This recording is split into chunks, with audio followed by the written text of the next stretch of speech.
Hi, I'm Deb at Menagerie Hill Ranch, and today we have Gabrielle with the Loom Room out of Fair Oaks. She's here to do a demonstration on spinning. Gabrielle's a friend of mine who helps me with all things fiber, and she's been a great teacher. I'm sure she'll do a great job on this demo.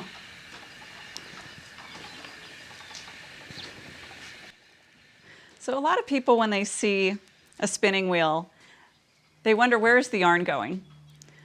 This here is the main drive wheel of the spinning wheel. My foot here, every time my foot goes up and down, this little cone rod turns the big wheel. This is just a drive band. These are gear ratios, so every time my big wheel turns one rotation, it's going to make this little flyer go around, maybe about 17 times. This is underneath my bobbin is just a drive shaft. So as that wheel is spinning around, it's forcing this piece, the flyer, to spin. My yarn is hooked up over on top of the flyer. It comes through this orifice here and out here, so that every time the flyer spins or twists around, it's forcing my fiber to twist. And that's all that yarn is a bunch of individual fibers, as you can see here, combed out to get the tangles out so it's nice and straight, just like we've got to brush our hair every morning to get the tangles out. So the alpaca has been brushed out. We're going to overlap, pinch it together, start spinning up on the wheel, and that just joins nice and smoothly here. And again, that's all that yarn is a bunch of individual fibers twisted together. That adds strength, so it's not going to pull apart. This is a single ply yarn. There are lots of projects that can be made with single ply yarn. It's nice and fine. But most of us like to work with a 2 or 3 ply yarn for sweaters, socks, blankets, and whatnot. So I'll show you guys how to ply here too. Where's the yarn going? It's winding it up onto the bobbin here. So you see it comes through the hooks and down and winds it up. That way I'm not having to stop and hand wind up a bobbin. This happens because this bobbin, it's completely separate. If this bobbin were to move at the same speed as my wheel, then it wouldn't put any tension on here and pull against me a little bit to be able to twist evenly or to wind onto the bobbin.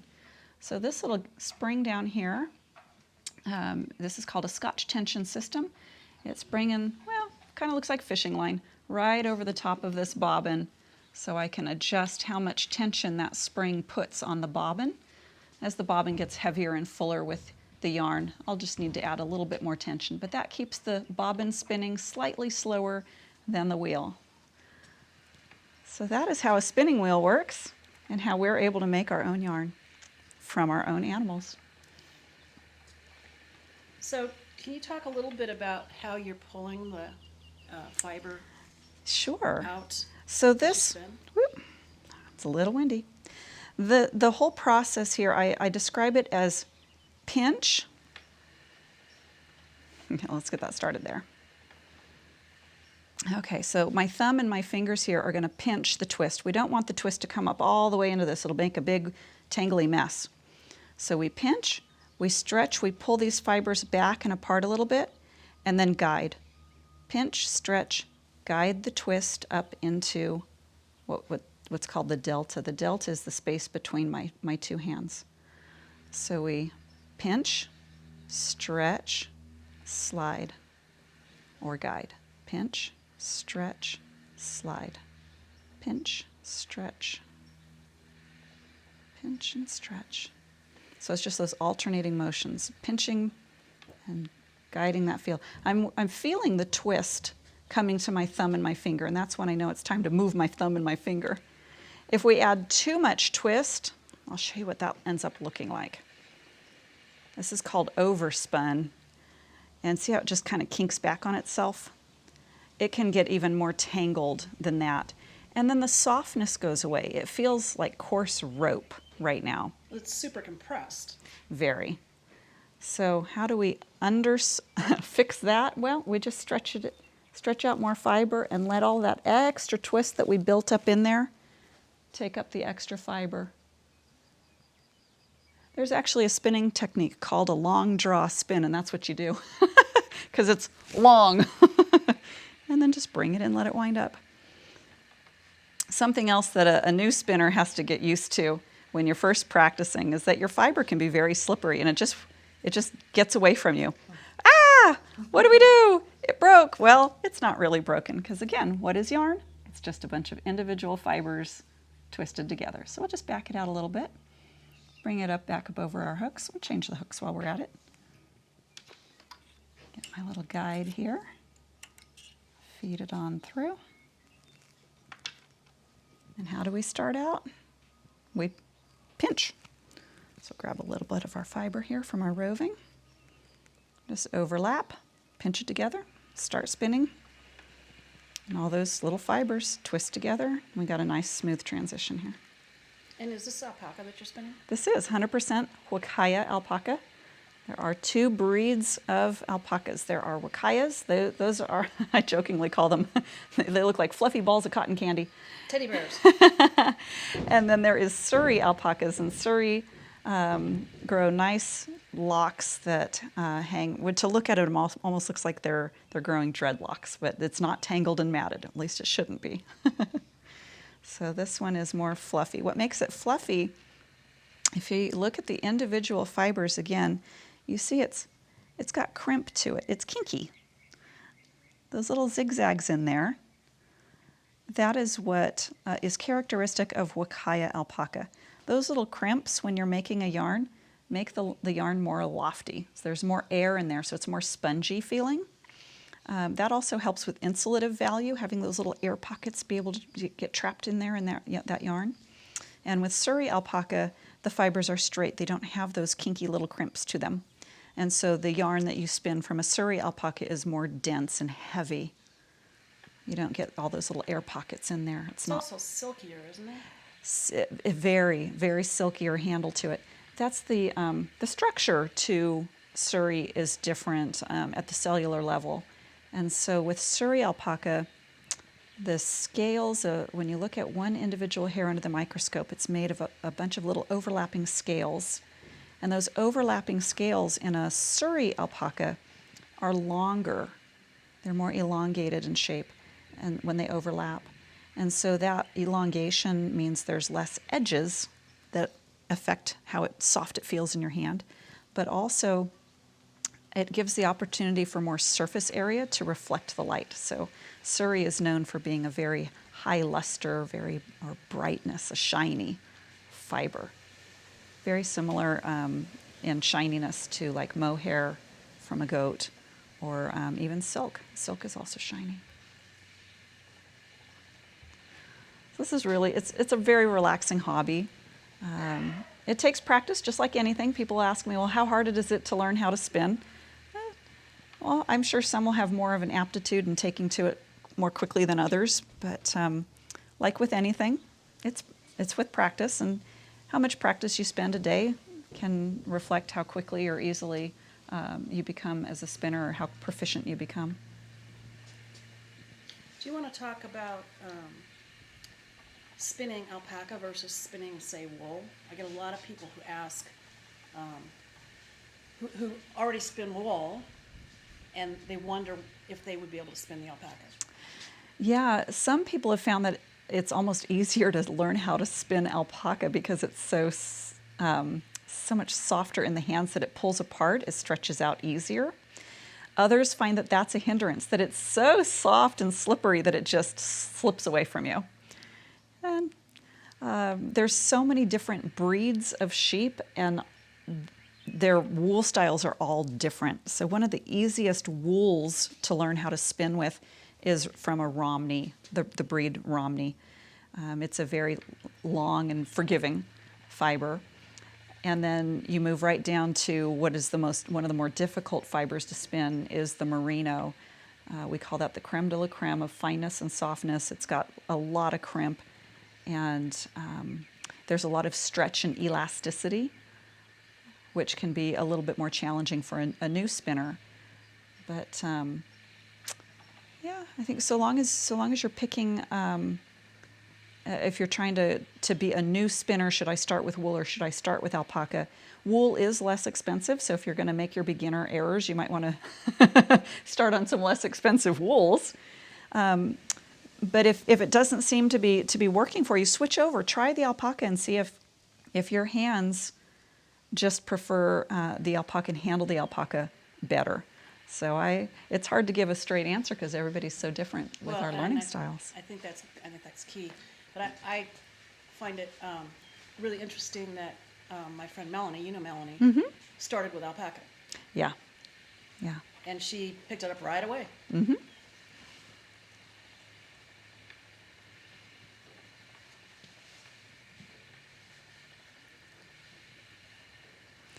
All right, let's switch over to showing you plying.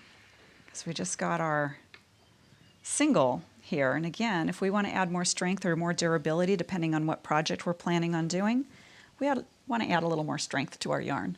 So let's switch gears here. I'm going to take off the Scotch tension, unscrew my flyer.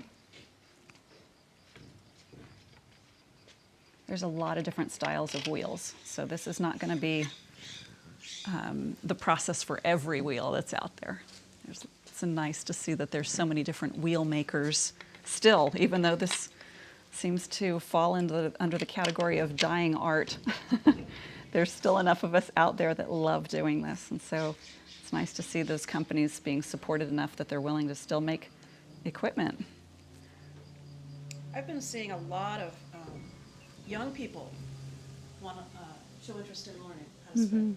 Yeah, yeah, and that's great. I think it's a wonderful thing. Same with knitting, crochet, the fiber arts, dyeing. There's so many fun things that can be done, and it is a very relaxing hobby. It's very soothing, and I think we all need a good creative outlet. I like to think of myself as a very left-brained person. I like facts, I like data, I like stats, and give me a good research article. And this definitely taps into the right brain for creativity and art, and we all need that. But there's a technical side to this too. Oh, very. There's a lot of math here that I'm not describing. Right. All right, so again, just on my little starter lead, I'm going to take my 3 colors here, just overlap the ends. That just gives it something to hang on to. All right, I'm going to keep each thread in between my 3 fingers here so they don't get tangled up in my lap. Let's see, I didn't grab the right beige. Uh-oh. Fawn. Did you bring another one? Oh, no. It's the right ball. I grabbed from the outside. I want to grab from the inside because that's the center pull. Right. And then I'm not having to wind around this big old guy. Yeah, it'd go rolling on the floor. It would run away from me. Which is another thing too, that a lot of artisans have made, like little bowls or baskets. Potters have made little baskets, or woodworkers made little bowls that you can put your balls into, and kind of, it makes a little hook, and so it grabs and holds the end so you don't have a ball rolling all over your house. I opted to roll these off just for today's demo, but where my little spools are down here, for instance, this is some merino wool that I've already got spun up. I could have plied straight off the bobbin just by leaving them right here, and it would unwind as I pull from it. So it's kind of it's called a lazy Kate, where it's a stand that holds your spools that you can wind off into a ball or onto another spool to ply. But like I said, I wanted to do something with all 3 of these colors. So when you're doing a 3-ply, can you use the lazy Kate with 2 of them and have one in your lap? I could. So an actual lazy Kate is a separate little stand, and it you can get as many little spool holders on the stand as you want. The one that traditionally comes with the Ashford products holds 3 spools on it. All right, here we go. Do I have enough tension, or do I need to tighten my spring? Let's find out. I'm going to have it pull against me just a little bit more. So reach down and tighten up just a bit more. we go. So you can see all three colors coming together.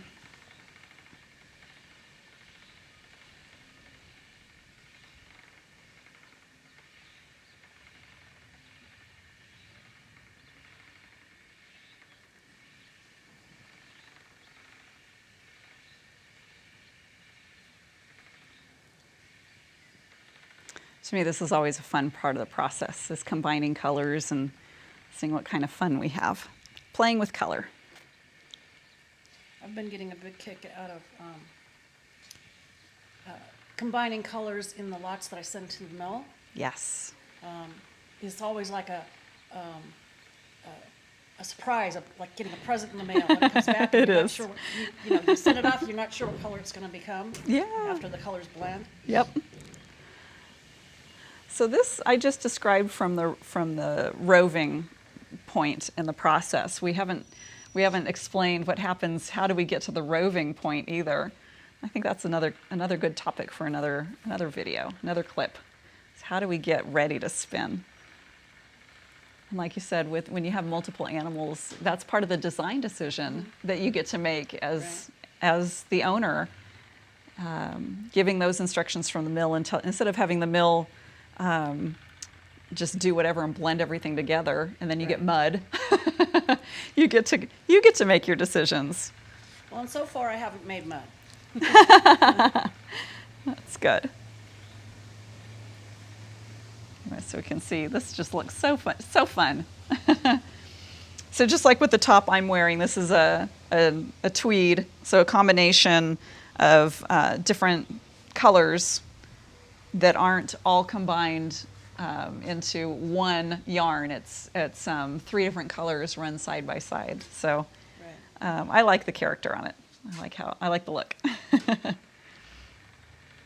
And these are all natural fibers that I'm working with today. And alpacas come in 16 different recognized natural colors.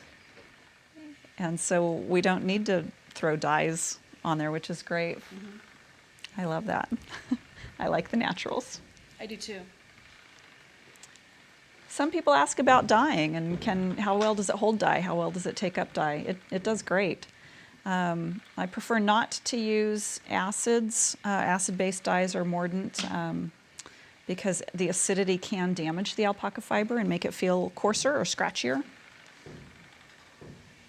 People ask me about natural dyes. Unfortunately, a lot of the chemicals that we need to get the pigment to bind to the fiber is not very natural and organic and user-friendly. So that's, again, another reason why I like working with the naturals.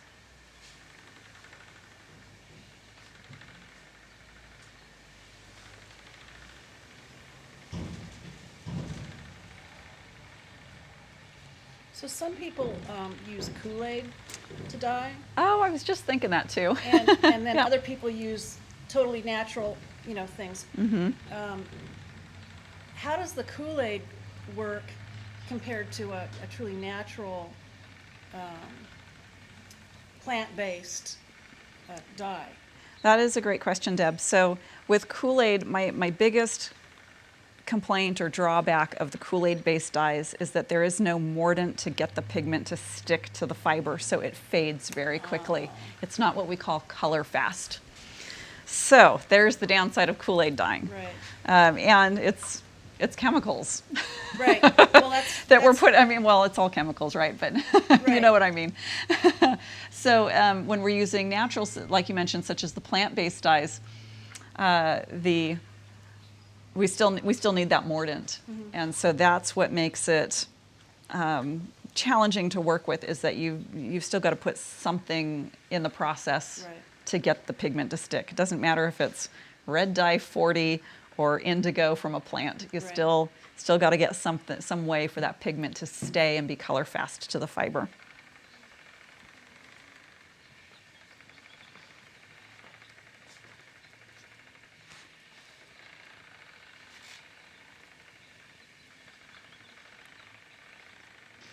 So what weight yarn would you classify this as? You know, I hate classing fiber or yarn when it's still on the bobbin because I've just stressed it out by adding a bunch of twists to it. So it needs a chance to kind of sit on the bobbin overnight and relax. Really? Otherwise, if I take it off right now, see, it's always already kind of like Yeah. wants to kink up on me. Right. So we let it sit at least overnight onto the bobbin to let it adjust to what we just did to it. And then I also like to wash it because sometimes it'll kind of pop a little bit when you wash it and it relaxes. Maybe I need to dry the skein with a little bit of weight to pull some of these, you know, if there's little uneven kinks in it in the yarn, if it's not hanging straight, we'll put a little weight on it to help just let it grow a little bit and take some of that stretch or the kinks out of it, let it stretch a little bit. And then I like to look and grade what size of a yarn it is. So some areas there's more of a sport weight, and I got some fat areas that are maybe more of a worsted weight. So I like to kind of average it out on the whole skein when I see what I've got. Right. Well, and that's the thing about spinning, as opposed to a mill-produced yarn. The uniformity of the weight is more variable. It can be.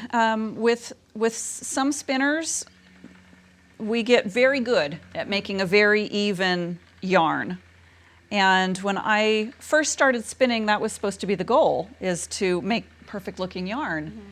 And I made a blanket, gifted as a wedding present, and my recipient was so excited, and she's like, wow, this is so amazing, it's so beautiful, where did you get this from? And I said, I made it. And she goes, well, I mean, I know you weave, but like, where did you get the yarn? I've never seen yarn like this. I was like, no, you're not going to find that at Michael's or Walmart, where you're not going to find yarn like this there. No, correct. I made it. And she couldn't believe it. I said, that's it. I'm not spinning perfect. Again, if I want perfect, I will send my fiber out to the mill. I want mine to look handmade. So I like adding a little character, adding little slubs, little nubs here and there, or just not stressing about it being so perfect and just let my hands go and let my eyes go. And when I feel a slub coming up, just let it go. So if you end up with a slub in your yarn, when you're knitting, do you just treat it like the rest of the yarn? So I think it really should depend on the project and how many of those slubs are in the yarn, or if they're in a critical area of the project that needs to not have a slub right there. What a lot of times I do, whether it's knitting or weaving, and I come across a slub, and if there's a few slubs in my project, and that I'm okay with it, and I like those slubs, I like the character that it has, we'll just let it go. But if it's in an area that there shouldn't be a slub here, or if it's just one section of the yarn or two sections out of a larger skein that, darn it, there's a slub there. Right. Slubs happen. You can splice the yarn. You can either break it by pulling it apart or cut it and cut the slub out or pull out the slub and then just overlap and then keep right on knitting. Oh, so you don't tie a knot? No, you don't have to. Because then you got a knot in your project. Yeah. Some knitters will make a knot. I just usually overlap for about 3 stitches. Oh, And then it's called a join. And we just keep going. Same with weaving. If there's not a slub where I don't want a slub in there, especially in the warp threads that are under tension, then I'll just wind off that part of the yarn back to my starter on the warping board. Go back to the starting peg with that particular thread. Gabrielle, do you offer classes or anything you want to say a website? Go for it. Well, with social distancing, we're not currently offering one-on-one classes. But yes, I do teach private lessons in spinning, knitting, and weaving. We also do dyeing classes too at the Loom Room in Fair Oaks. Nice. And how can they find you? I am on Facebook, so it is at Spin Weave Knit, or you can just do a search for the Loom Room in Fair Oaks, and you'll see me. Your wheels here. Do you ever move where your band is Yeah. located? Does that affect the tension? It's not that it affects the tension, it affects how many twists per inch are coming in at me. Gotcha. So if I'm doing a really fine yarn or a really fine micron, I need it to go faster to add more twist. If I'm doing a big yarn, a bulky yarn, or a coarser fiber, I don't want to add as much twist. So I need it to slow down. So then I'll go for the fatter gears here. So there's a wide range because you see I've got grooves on both the big wheel and my little wheel up here. So there's a lot of different combinations that I could do. And yes, I will adjust it according to what I am spinning. Beginners, we want them to go a little slower. Right. So we'll put it on the larger gears, larger meaning smaller number for ratios. Engineers understand that. Right. Like I said, there is some math going on behind the scenes here. But nothing that we want to overwhelm anybody with on their first lesson. Right. Your first lesson a lot of times is just sitting at the wheel with nothing in your hands, pumping your foot, keeping the wheel going as slow as you can without the bobbin turning and spinning backwards on you. So it could be a very boring hour of practicing getting the wheel to go as slow as possible, because as soon as we add the hands in, the tendency is for the foot to go faster. Right. And then when the foot is going faster, the twist is coming at you faster, which means your hands need to move faster. And when your hands aren't ready, you're going to get rope. You'll take your nice soft fiber and make it scratchy.